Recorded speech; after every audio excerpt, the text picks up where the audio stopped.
ہم اسے جواب دیں گے. بادشاہ اور سارے جو بھی اس دور کے لوگ تھے انتظار کر رہے تھے علامہ ہلی کا. اب انہیں تاخیر ہو رہی ہے آنے میں. اب دہلیہ کو موقع ملا, اس نے کہا کہ دیکھا آپ کے عالم نہیں آنے والے ہیں, وہ چلے گئے, ہمارے سوال کا وہ جواب دے ہی نہیں سکتے.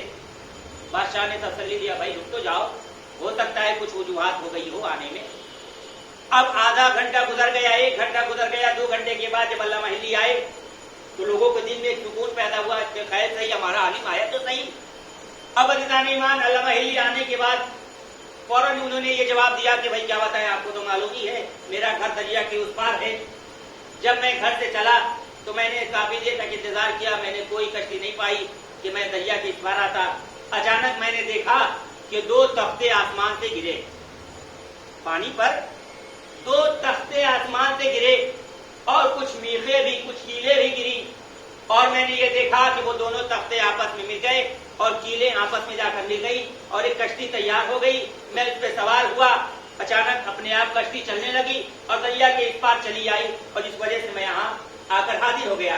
یہ چیز دہلیہ بہت غور سے سن رہا تھا اور دل ہی دل میں اپنے آپ کو یہ کہہ رہا تھا, یہ کیسے ممکن ہے, یہ ہو ہی نہیں سکتا کہ ایک انسان کے لیے آسمان سے تختے گرے, میخیں آئیں اور کشتی بن جائے, اور وہی کشتی بغیر کسی کے سہارے کے اس پار سے اس پار چلی آئے. فوراً اس نے بادشاہ سے یہ مخاطب ہو کر کہا, آپ کے عالم دین کا لگتا ہے دماغ خراب ہو گیا ہے, دماغ ٹھیک نہیں ہے. کہیں ایسا بھی ہو سکتا ہے کہ کسی کے لیے پٹرا گرے, کسی کے لیے کیلے گرے, کسی کے لیے کشتی بن جائے, اور وہ کشتی بغیر کسی سہارے کے, بغیر کسی کے چلائے ہوئے چل کر دریا کے اس پار ہو جائے. تو فوراً علامہ ہلی نے جواب دیا کہ بھائی ہم بھی تو یہی بتانا چاہتے ہیں, یہ کیسے ممکن ہے جب ایک کشتی بغیر کسی کے بنائے ہوئے نہیں بن سکتی, جب ایک کشتی اس پار سے اس پار بغیر کسی کے لائے ہوئے نہیں چل سکتی, تو اتنی بڑی کائنات بغیر کسی کے بنائے ہوئے کیسے بن سکتی ہے. سباب محمد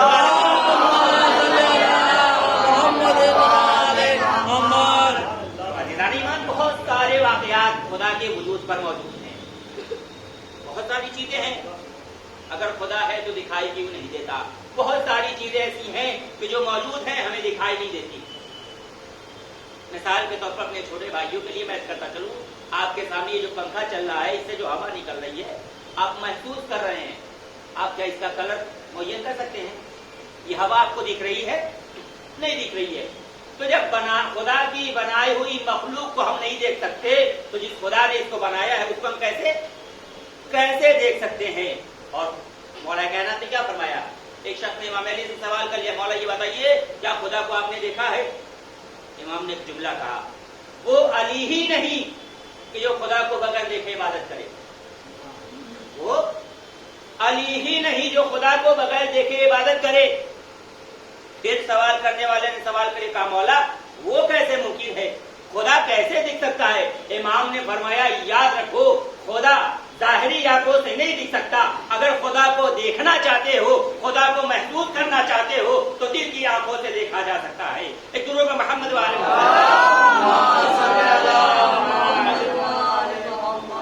عزیزان ایمان, ہماری خلقت فقط اور فقط عبادت ہے. ایسا نہیں ہے کہ بس نماز ہی ایک عبادت ہے یا روزہ ہی عبادت ہے. ہر وہ عمل جس سے خداوند عالم راضی و خوشنود ہو وہ عبادت میں شمار ہوتا ہے. جو لوگ اپنے بچوں کے لیے مزدوری محنت کرتے ہیں, ان کا عمل بھی وہ بھی عبادت میں شمار ہو رہا ہے. ایسا نہیں ہے کہ وہ محنت و مزدوری کر رہے ہیں تو ان کا عبادت میں شمار نہیں ہو رہا ہے. ہر وہ عمل, چونکہ اس سے ان بچوں کی تربیت ہو رہی ہے, ان بچوں کی پرورش ہو رہی ہے, یہ بھی عبادت میں شمار ہو رہا ہے. وقت نہیں ہے کہ میں آپ کے سامنے پوری تفصیل بیان کروں, بس عزیزوں میں نے اپنی رحمتوں کو سمیٹا. ضروری ہے کہ ہم غور کریں وہ کون ایسے اعمال ہیں کہ جن کو انجام دینے سے ہمارا رب ہم سے راضی ہوگا, وہ کون ایسے حکم ہیں کہ جن کے اوپر عمل کرنے سے ہمارا رب ہم سے راضی ہوگا. اور یاد رکھیے, اہل بیت کی محبت میں اس دنیا سے جانے والا کبھی مرتا نہیں ہے, بلکہ وہ زندہ ہوتا ہے. صاف صاف حدیث ہے, آپ نے بارہا علماء سے ذاکرین سے سنا ہوگا کہ من ماتا علی حب آل محمد ماتا شہیدا, جو شخص آل محمد کی محبت میں مر جائے وہ مرتا نہیں ہے بلکہ شہید ہوتا ہے. اور شہید کے لیے کیا قرآن مجید نے صاف صاف لفظوں میں ارشاد فرما دیا شہید کبھی مرتا نہیں ہے بلکہ وہ زندہ ہوتا ہے. 2 مصروں میں بات واضح کرتا چلوں کہ یہ تم سے کہہ دیا کس نے شہید مرتا ہے. یہ تم سے کہہ دیا کس نے شہید مرتا ہے. شہید مر کے بھی زندہ کے مثل ہوتا ہے. گویا اس کا تذکرہ خود اسے زندہ کیے ہوئے ہے. اس کا تذکرہ خود اس کی یاد کو تازہ کر رہا ہے اور یہ بتا رہا ہے کہ مرنے والا مرا نہیں ہے. آج اس کی یاد ہم اس لیے منا رہے ہیں کہ وہ آج بھی زندہ ہے. چونکہ بہت ساری تفاسیر آپ اٹھا کر پڑھیے, بحر الانوار پڑھیے, اس میں بھی آپ کو مل جائے گا. اہل بیت کی محبت میں مرنے والا کبھی مرتا نہیں ہے. اور یاد رکھیے کون مرتا ہے, ایک لوگ محمد والے محمد پر مرتا کون ہے. معصومین سے روایت ہے امام نے فرمایا کہ لیسل یتیم قد ماتا والدہ. یتیم آج دنیا نے ایک معیار بنایا ہے. یتیم کون ہے, جس کے ماں باپ مر جائیں وہ یتیم ہے. یہ ہے دنیا کا معیار. لیکن معصومین نے کیا فرمایا, لیسل یتیم قد ماتا والدہ. یتیم وہ نہیں ہے کہ جس کے ماں باپ مر جائیں. پھر مولا یتیم کون ہے, کہا بل یتیم لیسل علم والادب. بلکہ یتیم وہ ہے کہ جس کے پاس نہ ہی علم ہے اور نہ ہی ادب ہے. میں کہوں گا مولا دنیا والوں نے تو اپنی یتیمی کو دور کرنے کے لیے انتظام کر لیے, یتیم خانے بنا لیے. یتیم خانے کیوں بنائے جاتے ہیں؟ یتیموں کی کفالت کرنے کے لیے, یتیموں کی یتیمی دور کرنے کے لیے. مولا دنیا والوں نے بچوں کی یتیمی کو دور کرنے کے لیے انتظام کر لیے. لیکن مولا آپ نے کیا فرمایا, یتیم وہ نہیں ہے کہ جس کے باپ مر جائیں. یتیم وہ ہے کہ جس کے پاس نہ ہی علم ہے نہ ہی ادب ہے. امام نے عجب نہیں کیا پیارا سا جملہ فرمایا ہے. میں عالم تصور میں آگے بڑھا, ہاتھوں کو جوڑا, لڑکھڑاتے ہوئے زبان, کانپتے ہوئے دل درد کیا, یا مولا آپ ہمیں یہ بتائیے دنیا والوں نے تو اپنی یتیمی کو دور کرنے کے لیے یتیم خانے بنا لیے, مولا ہماری یتیمی کیسے دور ہوگی؟ عجب نہیں, عجب نہیں. شہنشاہ نجب یہ جواب ہے, نادان تجھے نہیں معلوم, یتیم وہ نہیں ہے جس کے باپ مر جائے, بلکہ یتیم وہ ہے کہ جس کے پاس نہ ہی علم ہے نہ ہی ادب ہے. میں کہوں گا مولا وہ کون ایسی جگہ ہے جہاں سے ہم اپنی یتیمی کو دور کر سکتے ہیں, جہاں سے ہم علم بھی حاصل کر سکتے ہیں, جہاں سے ہم ادب بھی حاصل کر سکتے ہیں؟ عجب نہیں مولا جواب نادان. تاریخ اٹھا کر پڑھ, میری بیٹی زینب نے فرش اعضا کی صورت میں ایک ایسی یونیورسٹی دے دی ہے, ایک ایسی درسگاہ دے دی ہے جہاں سے تمہیں علم بھی ملے گا, ادب بھی ملے گا. صلوات محمد بس عزیزوں میں نصیر احمدوں کو سمیٹا. اگر ہم اپنی یتیمی کو دور کرنا چاہتے ہیں تو ذکر آل محمد سے ہم اپنی یتیمی کو دور کر سکتے ہیں. اس لیے کہ معصومین کا صاف صاف ارشاد ہے, ہمارے معیار یتیمی کچھ اور ہے, معصومین کے معیار یتیمی کچھ اور ہے. ہر وہ انسان یتیم ہے کہ جس کے پاس نہ ہی علم ہے اور نہ ہی ادب ہے. ہم اپنی یتیمی کو دور کرنا چاہتے ہیں تو ضروری ہے کہ حسینی دربار میں تشریف لائے اور یہاں سے علم حاصل کر کے ساتھ ہی ساتھ ادب حاصل کر کے ہم اپنی یتیمی کو دور کر سکتے ہیں. بس ارباب میں نے اپنی رحمتوں کو سمیٹا. عزیزان ایمان ضروری ہے کہ ہم غور کریں ہماری خلقت, ہماری مقصد کیا ہے ہماری خلقت کا. آیا صرف زندگی گزار دینا ہی ہے؟ نہیں ارباب ادا, بلکہ معصومین کے فرامین کو سمجھتے ہوئے کامیاب ہونا ہے تو ان کے فرامین کے اوپر عمل کرنا پڑے گا. ایک کامیاب زندگی چاہتے ہو تو کامیاب لوگوں کی سیرت کو اپنانا پڑے گا. آج ہمیں ٹیڑھے راستے پر چل کر سیدھی منزل کو حاصل نہیں کر سکتے. اگر ہمیں سیدھے منزل کو حاصل کرنا ہے تو صراط مستقیم پہ گامزن ہونا پڑے گا. اور وہ صراط مستقیم ہے کون؟ وہ صراط مستقیم ائمہ طاہرین ہے, وہ صراط مستقیم اہل بیت اطہار ہے, وہ صراط مستقیم وہ ہیں کہ جس کا انٹروڈکشن خود نبی اکرم نے کرایا ہے. لیکن ارباب اعزا کیا اتنی فضیلتیں بیان کرنے کے باوجود بھی نبی کے کلمہ گویوں نے ان کی عظمتوں کو نہیں سمجھا. ارباب اعزا آہستہ آہستہ وہ دن بھی آ رہے ہیں کہ جس دن ہمارا اور آپ کا پہلا امام, یہی وہ ماہ ہے کہ جس میں ہمارا پہلا امام ہم سے رخصت ہوگا. احباب اعزاز غور تو کریے، تصور تو کریے، وہ کتنی مشکلاتیں اٹھانے کے بعد یہ دین ہم تک ہمارے رہنماؤں نے پہنچایا ہے۔ بے شمار فضیلتیں، بے شمار واقعات تاریخ میں بڑے پڑے ہیں، لیکن نبی کے کلمہ گویوں نے ان کی عظمتوں کو نہ سمجھا۔ ارباب اعزاز، کربلا یوں ہی وجود میں نہ آئی۔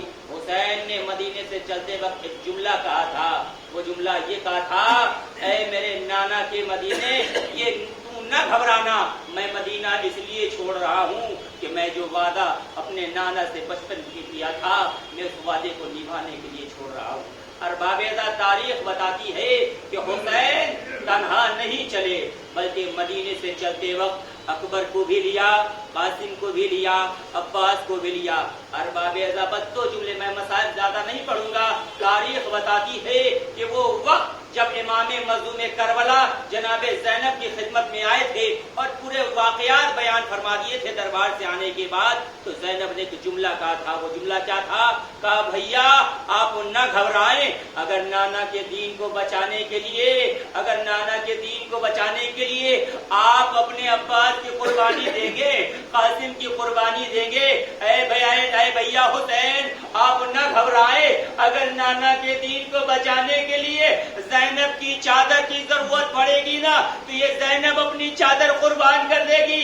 اے بھیا حسین آپ نہ گھبرائیں، اگر نانا کے دین کو بچانے کے لیے ہمیں اون و محمد کی بھی قربانی دینی پڑی، تو میں اپنے اون و محمد کی قربانی دے کر نانا کے دین کو بچاؤں۔ الا لعنۃ اللہ علی القوم الظالمین وسيعلم الذين ظلموا أي منقلب ينقلبون إنا لله وإنا إليه راجعون۔